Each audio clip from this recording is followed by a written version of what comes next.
30 мартта район китапханалары арасында оештырылган театр фестиваленә йомгак ясадылар. 2 ай дәвамында барган бәйге буенча районның 28 авыл китапханасы театрлаштырылган тамаша күрсәтте. Бу көнне аларның иң уңышлыларын сайлап алдылар. Бәйгенең максаты бер китап сөючеләрне берләштерү. Безнең бу конкурсыбызның максаты балаларны китап укуга тарту. Иң беренче максаты шул.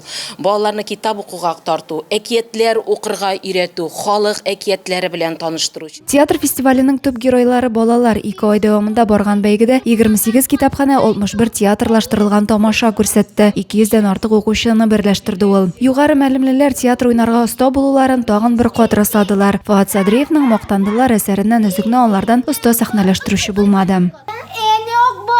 Yumurta salam dey, birni түгел, 5-ni salam dey, salam шул. Фестиваль барышында укучылар театрның бик күп төрләрен уйнадылар. Курчак, бармак театры, күләгәле театр, араларында өстәл һәм китап театрларында оста итеп сәхнәләштерүчеләр булды.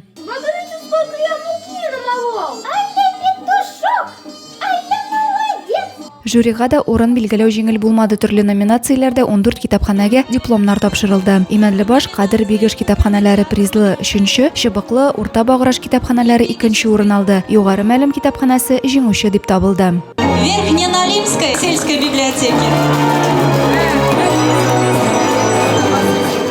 Благодарственные письма муниципального.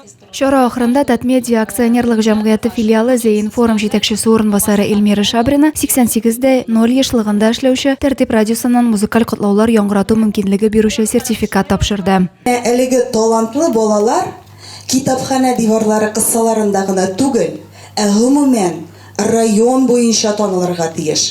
Һәм Зейн Тәртип радиосы сезгә әлеге эштә ярдәмгә килергә әзер. Чарага килүчеләр өчен китапханада театр темасына күргәзмә оештырылган иде. Адилә Бирханова, Ангелина Санникова, Зей хәбәрләре.